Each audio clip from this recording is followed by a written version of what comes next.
ಈ ಬಗ್ಗೆ ಮತ್ತಷ್ಟು ಮಾಹಿತಿ ನೀಡುತ್ತಾರೆ ನಮ್ಮ ಪ್ರತಿನಿಧಿ ಪ್ರತಾಪ್ ಫೋನ್ ಸಂಪರ್ಕದಲ್ಲಿದ್ದಾರೆ. ಪ್ರತಾಪ್, ಈಗ ಹಾಸನದಲ್ಲಿ ಯಾವ ರೀತಿಯಾಗಿ ಸಿದ್ಧತೆಯನ್ನು ಮಾಡಿಕೊಳ್ಳಲಾಗ್ತಾ ಇದೆ?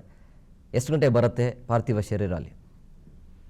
ಎಂ ಕುಮಾರ್, ಏನಂತ ಹೇಳಿದ್ರೆ ಚೆನ್ನಮ್ಮ ಅವರ ಪಾರ್ಥಿವ ಶರೀರ ಈಗಾಗಲೇ ನೆಲಮಂಗಲವನ್ನ ಬಿಟ್ಟಿರುವಂತದ್ದು. ಮೈಸೂರು ಬೆಂಗಳೂರಿನಿಂದ ಹಾಸನಕ್ಕೆ ಈಗಾಗಲೇ ಪಾರ್ಥಿವ ಶರೀರವನ್ನ ರವಾನೆ ಮಾಡಲಾಗ್ತಿದೆ. ನೆಲಮಂಗಲದಿಂದ ಕುಣಿಗಲ್ ಮಾರ್ಗವಾಗಿ ಬೆಳ್ಳೂರು ಕ್ರಾಸು, ಹಿರಿಸಾವೆ, ಚನ್ನಪಟ್ಟಣ, ಹಾಸನ ನಗರವನ್ನ ಹಾಸನ ನಗರಕ್ಕೆ ತಲುಪಿಸಿ ಅಲ್ಲಿಂದ ನೇರವಾಗಿ ಹೊಳೆನರಸೀಪುರ ಎಚ್ ಡಿ ರೇವಣ್ಣ ಅವರ ಎಚ್ ಡಿ ದೇವೇಗೌಡ ನಿವಾಸ ಏನಿದೆ ಅಲ್ಲಿಗೆ ಚೆನ್ನಮ್ಮ ಅವರ ಪಾರ್ಥಿವ ಶರೀರ ಬರುವಂತದ್ದು.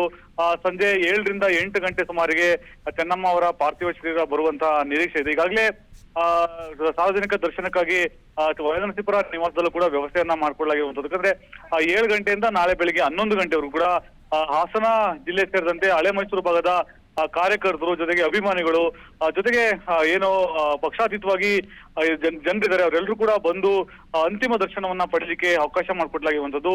11 ಗಂಟೆ ಸುಮಾರಿಗೆ ಅರದನಹಳ್ಳಿ ದೇವೇಗೌಡರ ಹುಟ್ಟೂರಾದಂತ ಅರದನಹಳ್ಳಿಯ ರಂಗನಾಥ ಸ್ವಾಮಿ ತಪ್ಪಲ್ನಲ್ಲಿ ಚೆನ್ನಮ್ಮ ಅವರ ಅಂತ್ಯ ಸಂಸ್ಕಾರ ನಡೀಲಿಕ್ಕೆ ಈಗಾಗಲೇ ಸಕಲ ಸಿದ್ಧತೆಗಳನ್ನ ಮಾಡ್ಲಾಗ್ತಾ ಇದೆ. ಒಂದ್ ಕಡೆ ಎಚ್ ಡಿ ರೇವಣ್ಣ ಅವರು ಕೂಡ ಸ್ವತಃ ಬೆಳಿಗ್ಗೆ 7 ಗಂಟೆಯಿಂದನೂ ಕೂಡ ಅಂತ್ಯ ಸಂಸ್ಕಾರ ನಡೆಯುವಂತ ಸ್ಥಳದಲ್ಲಿದ್ದು ಎಲ್ಲವೂ ಕೂಡ ಏನು ಬ್ಯಾರಿಕೇಡಿಂಗ್ ವ್ಯವಸ್ಥೆ ಆಗಿರ್ಬೋದು, ಜೊತೆಗೆ ಇಲ್ಲಿರುವಂತ ಸಕಲ ಸಿದ್ಧತೆಗಳನ್ನು ಕೂಡ ಸ್ವತಃ ಎಚ್ ಡಿ ರೇವಣ್ಣ ಅವರೇ ನೋಡ್ಕೊಂತ ಇದ್ದಾರೆ.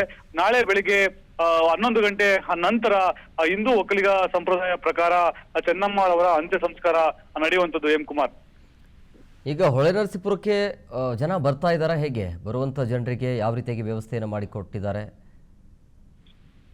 ಎಂ ಕುಮಾರ್ ಅಂತಂದ್ರೆ ಈಗಾಗಲೇ 5 ಗಂಟೆ 6 ಗಂಟೆ ಅನ್ನೋ ಮಾಹಿತಿ ಪಾರ್ಥಿವ ಶರೀರ ಬರುವಂತ ಮಾಹಿತಿ ಆದ್ರೆ ಇನ್ನೂ ಕೂಡ ತಡವಾಗುವಂತ ಸಾಧ್ಯತೆ ಇದೆ. ಯಾಕೆಂತ ಹೇಳಿದ್ರೆ ಈ ಇನ್ನು ನೆಲಮಂಗಲ ಬಿಟ್ಟು ಪಾರ್ಥಿವ ಶರೀರ ಬರ್ತಾ ಇರುವಂತದ್ದು.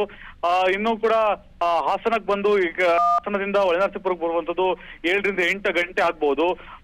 ಜನರು ಏನೋ ಅತಿ ಹೆಚ್ಚಾಗಿ ಹೊಳೆನರಸೀಪುರ ವಿಧಾನಸಭಾ ಕ್ಷೇತ್ರದ ಜನರಾಗಿರ್ಬೋದು, ಜೊತೆಗೆ ದೇವೇಗೌಡರು, ಚೆನ್ನಮ್ಮ ಅವರ ಸಂಬಂಧಿಕರಾಗಬಹುದು ಕೂಡ ಎಲ್ಲರೂ ಕೂಡ ಬಂದು ವಾಪಸ್ ಹೋಗುವಂತ ಒಂದು ಪ್ರಯತ್ನವನ್ನ ಮಾಡಿದ್ರೆ ಕೇಳ್ಕೊಂಡು ವಾಪಸ್ ಹೋಗ್ತಿದ್ರೆ 8 ಗಂಟೆ ಆಗುತ್ತೆ ಅನ್ನೋ ಮಾಹಿತಿಯನ್ನು ಕೂಡ ಸ್ಥಳೀಯರು ಸಂಬಂಧಿಕರು ನೀಡ್ತಿರೋ ಹಿನ್ನೆಲೆಯಲ್ಲಿ ಮತ್ತೊಮ್ಮೆ ಬರೋಣ ಅಂತ ಪ್ರಯತ್ನವನ್ನ ಜನರು ಹೋಗ್ತಿದ್ದಾರೆ. ಒಂದ್ರೆ ಏನು ಬರುವಂತಹ ಜನರಿಗೆ ಯಾವುದೇ ರೀತಿಯಾದಂತಹ ಸಮಸ್ಯೆ ಆಗಬಹುದು, ಜೊತೆಗೆ ಅಂತಿಮ ಬಂದೋಗಿ ಎಲ್ಲರೂ ಕೂಡ ಸಿಗ್ಬೇಕು ಅನ್ನೋದಕ್ಕೋಸ್ಕರ ಅವರ ನಿವಾಸದ ಟಿಕೆಟಿಂಗ್ ವ್ಯವಸ್ಥೆಯನ್ನ ಮಾಡಲಾಗಿದೆ.